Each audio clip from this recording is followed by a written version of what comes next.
President Hughes, Dean Grimplin, faculty members, graduates, proud family members, as I said, it's an honor, and I thank you to be with you. I have a quick confession to make, and that confession is that I wrote this speech long before I was invited to speak to you. In fact, I wrote this speech at about 10:45 p.m. on a snowy Saturday night after my wife and kids had fallen asleep. In some ways, I guess I speak for a living. As a politician, I'm often asked to present citations, to speak in favor or against bills on the floor of the Pennsylvania House of Representatives. I write regular pieces for the newspaper, give interviews, host a television show, and call press conferences. The topics that I speak about in my political life are mostly reactionary, sometimes, I would hope, visionary, but only in anticipation of a problem I foresee in the future. Now, commencement speeches are much different. This is not a speech that is in reaction to anything. You've earned your certificate, your degree, your diploma. I like to think that my speech tonight, less like a speech and more like an optional final class. The last lecture you receive before you walk out these doors. With that comes an amazing honor for the guest lecturer, the final substitute teacher of your educational journey. And it also places a high bar on the words that I'm going to share with you. That's why I opened with this apology. It's not that my words aren't meant for you or that they're meant for anyone else other than the graduates' ears here tonight. This speech is not recycled. Instead, it's something very personal that I want to share with you. I don't formally journal. I do pray. I spend some time with my thoughts, and sometimes I write them down, but often they're never published or read. And truth be told, they end up in a Word document on the desktop of my computer that I title Stuff. And every time I clean off my computer, I delete it. Now, I was reflecting on this one given Saturday night, 15 months into my term as state representative, on the heels of my first primary re-election. Political strategy, self-doubt, wondering if I was ready or not to continue to be in office and simultaneously run for office. I asked myself, does life have to be this complicated? Now, legendary football coach Lou Holtz gave what is arguably one of the best commencement speeches ever given. He spoke at Franciscan University, one of the schools I studied at for a while I was working on my undergraduate degree. Now, I wasn't at the commencement ceremony that day, but I did get to hear and meet Coach Holtz a few years later at a luncheon hosted by a friend of mine, Speaker of the House Mike Turzai. The coach's message, both at the commencement and at the lunch that I attended, was this: life does not have to be complicated. He went on to say that there are only 7 colors in the rainbow, and look at what Michelangelo did with those 7 colors. There are only 7 musical notes, and look at what Beethoven did with those 7 notes. He chuckled to himself, and then he said, there are only 10 numbers, and look at what Bernie Madoff did with those 10 numbers. Now, I don't know about you, but I grew up watching Mr. Rogers' Neighborhood. Now, I grew up in a loving home, and my mother read to me, my dad took me camping, but Mr. Rogers taught me most of what I know about life. He taught me it was important to learn the bus schedule. That trolley came on time every single day. He taught me how to handle my emotions by listening to music. He taught me how to tie my shoes. Taught me to take them off when I walked in the door. He taught me to remember to feed the fish, and he even set my expectations for the UPS delivery driver by the way he interacted with Mr. McFeely.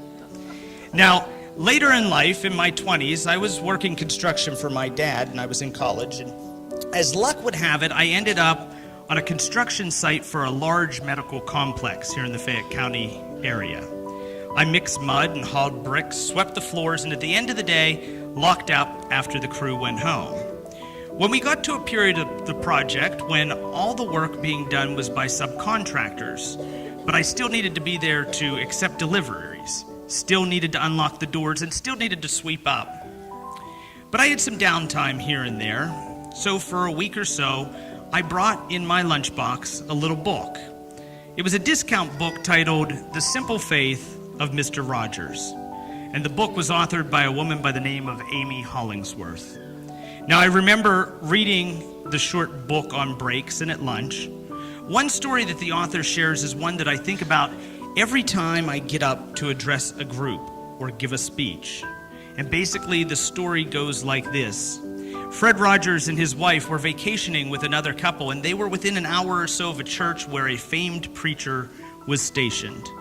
So on Sunday morning, they drove the hour or so to the church to find out that the preacher they wanted to hear was on vacation. And in his stead was a senior retired pastor who wasn't known for his homiletics. The retired pastor gave his sermon, and Mr. Rogers looked over at his friend, intending to say something about how poor the sermon was. And he noticed that his friend had tears rolling down her face. She looked at him and said, "Fred, that pastor said exactly what I needed to hear today." Mr. Rogers recounted that story to Ms. Hollingworth, the author, during an interview to stress that it's not always about what's being said, but instead about us being willing to listen and about what we needed to hear. Interesting sidebar, the 20-year-old Matt Dowling decided to post a review of the book on MySpace, which was the social media platform of choice at the time. And Amy Hollingsworth, perhaps Googling herself, came across my post and friended me. Now, a decade and a half later, several states apart, and without ever having met in person, the author of The Simple Faith of Mr. Rogers and Matt Dowling remain friends, share messages, and letters and thoughts through the internet. Another lesson Mr. Rogers has taught me. My connection to those who have connections to my childhood icon don't end there. In fact, sometime around 2013, my friend Tom Baker meets this guy named Ben Wagner. Now, Ben is kind of a big deal. He's the VP of News at MTV, and he's working on a side project titled Mr. Rogers and Me. This project is what will later become a PBS documentary that describes Ben Wagner's personal experiences as Mr. Rogers' real-life neighbor. Well, not his regular neighbor, but they vacationed next to each other for many years when Ben was an early teen. I met Ben when Tom invited to buy him a plane ticket from New York to Pittsburgh and offered him the guest room in his basement so Ben could speak at an event I was helping Tom to create, the Pittsburgh Service Summit, which takes place annually now at Carlow University. Ben Wagner's documentary was based on a quote that came directly from Mr. Rogers. That quote is that deep and simple is far more essential than shallow and complex. Now think about that lesson, deep and simple versus shallow and complex. Our world around us has become increasingly shallow and increasingly complex. Deep and simple are a rarity anymore. And that brings me back to Coach Lou Holtz, 7 colors in a rainbow, 7 musical notes. Life does not have to be complicated. I fear sometimes that people like me overcomplicate life while we try to make things better. I'm a legislator, a lawmaker, and we have all kinds of laws, don't we? We have federal laws, state laws, county laws, corporate laws, bylaws, in-laws, and even outlaws. And the truth is, if everyone just followed one law, I would be out of a job. Now, growing up, my mom called it the golden rule. In theology class, they called it the law of reciprocity. In Christianity, we find it in the Bible in Matthew 7:12, do unto others as you would have them do unto you. But in nearly every faith, religion, in society, from ancient Egypt to Hinduism to the secular practices of humanism, there is a synonym for this euphemism. Life does not have to be complicated. We should simply do unto others as we would want them to do unto us. Listen, I grew up in a family with 2 sisters. One of them grew up before text messaging was a thing. And I remember overhearing them on the telephone talking to their friends about their problems. This girl doesn't like that girl because she said this to so-and-so. Now, ladies, don't get offended. Politics is still a male-dominated field, although there are women shattering the glass ceiling on a regular basis. My point, however, is this. Some of those conversations I hear in Harrisburg between 60-year-old men in highly elected office sound just like those telephone calls that my 16-year-old sister used to make. And that's no joke. Here's another Coach Holtzism for you. He says, don't tell people about your problems because 90% of the people don't care and 10% are happy that you have them. You are a resilient group of students, and I know that you've had your own trials and tribulations. And I don't mean to minimize the struggles that you've had. What I'm saying is that you need to look around the room and realize that other people have them too. Life is about a state of mind. We decide if we want to be deep and simple or shallow and complex.